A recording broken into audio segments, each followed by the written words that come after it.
এই যে আপনি আজকে তাদের সমালোচনা করতেছেন, এখানে দাঁড়াই সমন্বয়কদের ডক্টর ইউনূসের, এটা আপনি হাসিনার আমলে পারতেন না? আপনাকে এখনই ধরে এখানে ফিরাফিরি শুরু করে দিত, আপনাকে নিয়ে গিয়ে থানায় বন্দি করে ফেলতো। এটাই স্বাধীনতা। এখন আমাদের যারা চালাচ্ছে আমরা তাদের অকপটে সমালোচনা করতেছি, এটাই স্বাধীনতা।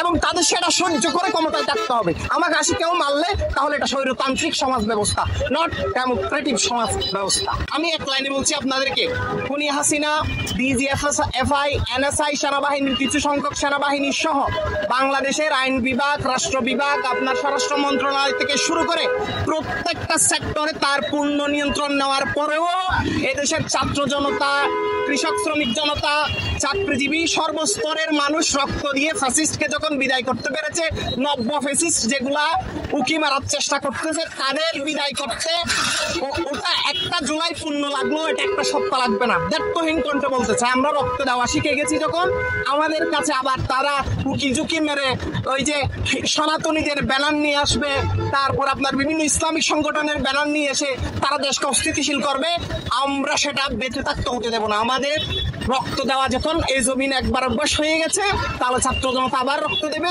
এই দেশের সাধারণ মানুষ তাদের একেবারে দায়িত্বহীন কণ্ঠ প্রতিহত করবে। আমি তাদের বলতে চাই, যদি বুদ্ধিমান হয়ে থাকে, আরবিতে একটা প্রবাদ আছে, আল আকিফু তাকফিহিল ইশারা, জ্ঞানীর জন্য ইশারা যথেষ্ট। তারা অবশ্যই যেন এই খুনি হাসিনা থেকে শিক্ষা নেয়, তারা যত বড়ই স্বৈরাচারী হয়ে উঠুক না কেন, নিশ্চিত তাদের পতন হবেই এবং তাদেরকে জাতি ইতিহাসের আস্থা করে নিক্ষেপ করবেই।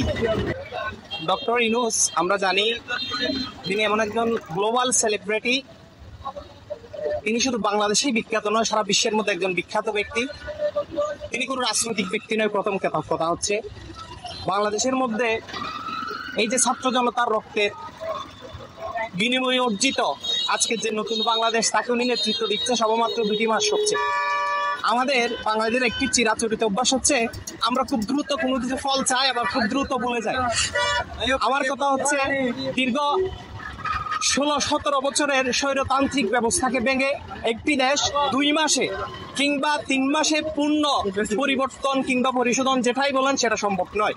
দায়িত্বহীন কণ্ঠে আপনাদের বলতে চাই, বাংলাদেশে এখন আবার যে স্বৈরতান্ত্রিক ব্যবস্থা মাথাছাড়া দিয়ে ওঠার চেষ্টা করতেছে, সেটা রক্ত দেওয়া যখন একবার শিখে গেছে জাতি, কখনো আর হতে দেবে না।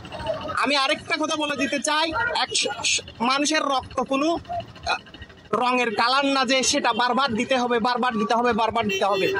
আমি আপনাদের একটা বিষয় জানিয়ে রাখি, বারবার যে আমরা রক্ত দেবো, স্বৈরতান্ত্রিক ব্যবস্থা একটা গিয়ে আরেকটা আসবে, সেটা আমরা আর হতে দেবো না। একটাই চাওয়া, একটাই লক্ষ্য, বর্তমান সিচুয়েশন, বর্তমান পরিস্থিতি যেমনই হোক, আমরা আশা রাখছি একটি সুন্দর নতুনদের নেতৃত্বে সুন্দর বাংলাদেশ আমরা পাবো এবং বাংলাদেশের মধ্যে বর্তমান স্বাধীনতা, সার্বভৌমত্বের যে ক্ষতি স্বৈরতান্ত্রিক ব্যবস্থা খুনি হাসিনার মাধ্যমে হয়েছে, তার পরিত্রাণ ইনশাল্লাহ সময় হলেও ঘটবে, কিন্তু নতুন কোনো স্বৈরতান্ত্রিক ব্যবস্থা আমরা আসতে দেব না।